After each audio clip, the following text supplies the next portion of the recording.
Sir मैं आपसे पूछना चाह रही थी बिकॉज मैं इतने पॉलिटिशियन से मिलती नहीं हूँ तो कभी डायरेक्ट सवाल जवाब नहीं हो सकता।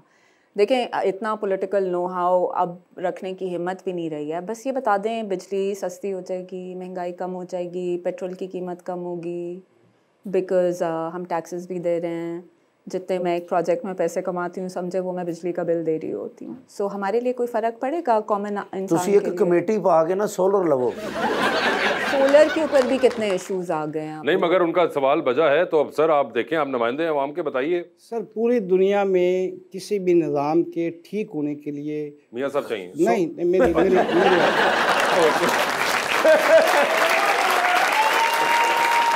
नहीं, वैसे ही मेरे मुंह से निकल गया। अभी वो मियाँ साहब के आने के ऊपर जो बातें बताई ना, वो मुझे लग रहा था कि मियाँ साहब का कमबैक होने जा रहा है। वैसे आपके मुंह से कभी कभी सच निकलता है, मुझे सच ही निकला है आपके। सारी दुनिया को मियाँ साहब चाहिए? सारी दुनिया को मियाँ साहब चाहिए और इस पे डिबेट हो सकती है। वैसे ही अच्छा लगेगा मियाँ जो बाइडेन, मियाँ ऋषि सुनाक। गुजारिश है कि पूरी दुनिया में किसी भी निज़ाम को, किसी भी सिस्टम को चलने के लिए तसलसल की जरूरत है। ठीक है, बिल्कुल। हमारी बदकिस्मती है कि हमारे मुल्क में किसी निज़ाम का कोई तसलसल नहीं है, बिल्कुल। और जब तक किसी मुल्क में पॉलिटिकल स्टेबिलिटी नहीं होगी, किसी चीज़ की स्टेबिलिटी नहीं आ सकती। खा वो इकनॉमिक्स हो, आपके रोज़मर्रा के हालात हों। तो दुआ गो हैं कि अल्लाह तबारक व तआला हमें सबको ये हिम्मत भी दे और तौफीक भी दे कि हम स्टेबिलिटी की तरफ जाएं और ये जो रास्ते में ब्रेकों वाला काम है ना, ये ख़त्म हो जाए। मगर इफ्तिखार साहब मुझे एक बात बताएं, अभी जब आप पूरा मंजर खींच रहे थे मियाँ साहब का कि 2013 में, फिर 2000, अभी अब दोबारा 23 में होने लगा है कि उनको बुलाया जा रहा है, आपको ऐसा नहीं लगता कि जब सब हालात ख़राब हो जाते हैं तब मियाँ साहब को बुलाया जाता है? तो मियाँ साहब कभी खुद भी सोचते होंगे कि यार कभी अच्छे हालात में मुझे बुला लिया करो, हमेशा मुझे मुश्किल पिच पे क्यों खिलाते हो? ये बदकिस्मती है कि हालात ख़राब कर दिए जाते हैं। एंड देन मियाँ साहब इज कॉल्ड। नहीं, फिर खुद कहते हैं कि आए मियाँ साहब इसको ठीक करें। मतलब मियाँ साहब जो है वो फिल्मों में नहीं जैसे होता है, बिल्कुल जब फिल्म में फंस जाते हैं और हर तरफ से हीरोइन को घेर लिया होता है विलन्स ने और बिल्कुल लगता है कि अब गेम खत्म हो गई है, तब जाके फिर वो जो जवान है वो वापस आता है। तो ये मियाँ साहब का कमबैक भी वो वाला है कि एकदम आखिर में जवान वापस आता है। मियाँ साहब पाकिस्तान के मैकेनिक ने जी।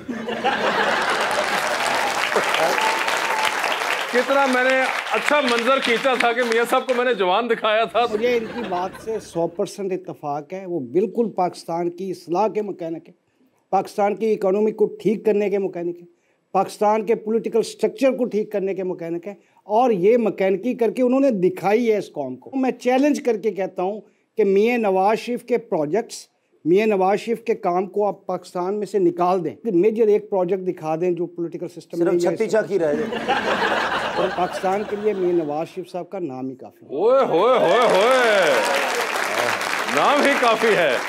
आयशा सुना आपने, नाम ही काफ़ी है। आप एक बार आने दें मियाँ साहब को, देखना आपके बिल ने रिवर्स गियर मारना है इलेक्शन। वादा करें आपको पेट्रोल यूं गिरता हुआ नजर आएगा, डॉलर यूं हवा में उड़ रहे होने हैं। सर पेट्रोल पंप पे जाके सिर्फ उन्हें कहना सी मियाँ साहब दे बंदे आओ फ्री टैंकी फुल कराओ।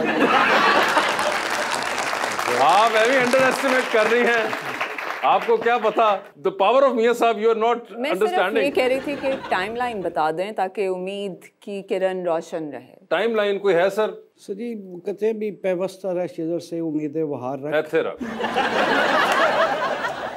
इंशाअल्लाह आप देखिए इसमें कोई दूसरी राय नहीं है। कोई 2-3 साल ही कह दें कोई नहीं सर, एक दिन ना एक स्पीच मियाँ शहबाज साहब ने बड़ा जोश खिताबत कहता कि भाई 6 महीने अगर बिजली ना हुई तो मेरा नाम तब्दील कर देना। अच्छा, तो यानी प्रैक्टिकल बात होनी चाहिए। तो हुई थी 6 महीने में या नहीं हुई थी? नहीं हुई थी, लेकिन टाइम थोड़ा सिर्फ एक मोहल्ले दी मामलात को ट्विस्ट नहीं करना चाहिए। 2013 में आपके सिस्टम में बिजली कितनी थी? नहीं बिल्कुल आई एग्री, 18 घंटे की और लोड जब शेडिंग 2017 लास्ट था तो आपके पास 5600 वाट इजाफी सिस्टम में बिजली मौजूद थी। तो इस बात पे तो हमें शहबाज साहब को अप्रिशिएट करना चाहिए, कहना चाहिए कि उन्होंने वो काम किया है। सर शबाशी साहब दा मैं कसम खाना दे रहा कि अगर काम करन च अगर कोई मास्टर ने तो मियाँ शबाशी साहब ही नहीं। बबर शेर ने देखो तुसी क्लैब की ना इफ्तिखार साहब ते 1.5 साल च क्यों नहीं किया उन्होंने? ये बिल्कुल नहीं, ये मैं बराए मुखालफतवाद नहीं करूँगा। जो लोग सिस्टम में बैठे नहीं है ना, उन्हें नहीं पता कि भी पिछले 3.5 साल इस मुल्क के साथ हुआ क्या है। ठीक है ना जी। तो क्योंकि हमें अल्लाह ने मौका दिया है, हमारे हल्के की आवाम ने, पब्लिक ने, और तीसरी मरतबा मौका दिया ना सर।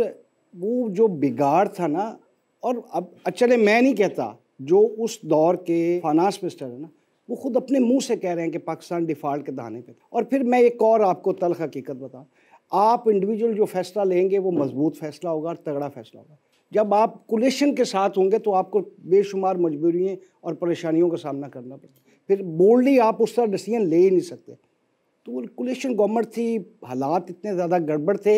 मैं कहता हूँ ये भी मियां शहबाज साहब की हिम्मत है कि दिन रात एफर्ट करके पाकिस्तान जो पूरी दुनिया में अकेला हो चुका था, पाकिस्तान के मामलात को ठीक किया, इकानमी को भी एक पटरी पे लेके आए। बाकी इंशाल्लाह मज़ीद बेहतर होगा। सर जिस तरह शबाशी साहब की तुसी तारीफ कर रहे, ਤੁਹਾਡਾ ਕੀ ਦਿਲ ਕਰ ਰਿਹਾ कि ਤੁਹਾਡੇ इख्तियार 'ਚ ਹੋਵੇ नवाशी साहब वज़ीर आज़म बनाओ या शबाशी साहब? मियां नवाज शरीफ साहब को आयशा, आपने जिस तरह कहा कि you don't meet a lot of politicians, you don't get to interact with them, मगर आप आज बातें सुन रही हैं इफ्तिखार साहब की, कोई आपके दिल को लग रही हैं? इफ्तिखार साहब ये जो आवाम के दिल को बातें नहीं लग रही आप लोगों की, इसका क्या करना है?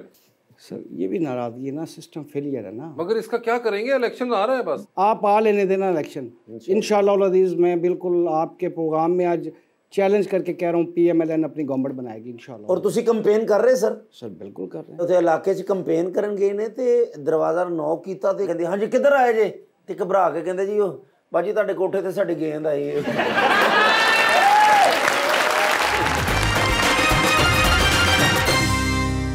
वेलकम बैक टू गपशप जी। आयशा, आपको नहीं लगता अवाम के ऊपर इस वक्त इतना प्रेशर है तो हमें ड्रामाज में एक विलन कॉन्सेप्ट से हट के एंटरटेनमेंट की साइड पे ज्यादा फोकस करना चाहिए? ਤੁਹਾਡਾ ਸਵਾਲ ਹੈ ਨਾ अलजबरे ਦਾ ਹੁੰਦਾ ਹੈ। आप सही कह रही हैं। जो हमारी पहले कॉमेडी होती थी या सैटायर होता था, फॉर इंस्टेंस 50-50, अनकही, रोमांटिक कॉमेडीज़ होती थी, सब्जेक्ट्स बहुत लाइट होते थे। आप बिल्कुल सही कह रही हैं, स्पेशली इस वक्त बहुत ज़रूरत है कि हम लाइटर नोट के ऊपर चीज़ें बनाएं। लेकिन एक सर्वे, एक स्टडी ये भी बोलता है कि जितने आप नाखुश होते हैं उतना आपका दिल चाहता है कि आप नाखुश रहें और उस किस्म की चीज़ें देखें। तो जो आप टेलीविज़न पे देख रहे होते हैं वो लिटरली आपके अपने स्टेट ऑफ माइंड को केटर कर रहा होता है। और मैंने एक और चीज़ ये भी देखी है कि हमारे ड्रामाज में सास बहू को ज़्यादा नेगेटिव पोर्ट्रे किया जाता है, जबकि मुझे लगता है कि असल ज़िंदगी में इतना कॉम्प्लिकेटेड नहीं है रिलेशनशिप। आपको नहीं लगता कि उस वाले रिलेशनशिप को हम एक अच्छे तरीके से भी पोर्ट्रे कर सकते हैं ताकि फैमिली में एक अच्छा मैसेज भी जाए? क्योंकि लोग सीखते हैं ड्रामा से, एक स्ट्रॉन्ग इम्पैक्ट छोड़ जाता है। आई थिंक लोगों को ड्रामों से नहीं सीखना चाहिए, लोगों को किताबों से सीखना चाहिए, अपने घर वालों से सीखना चाहिए, अल्टरनेटिव मीडियम ढूंढना चाहिए अपने आप को सिखाने के लिए। बिकॉज मेन स्ट्रीम मीडिया आपको कभी वो चीज़ नहीं सिखाएगा जो आगे जाके आपको सोचने और समझने में मदद करे। तो लोगों की अपनी भी रिस्पॉन्सिबिलिटी होती है ना, थोड़ी उनको भी जिम्मेदारी लेनी पड़ेगी, बिकॉज एक उम्र के बाद आपका शऊर डेवलप हो जाता है।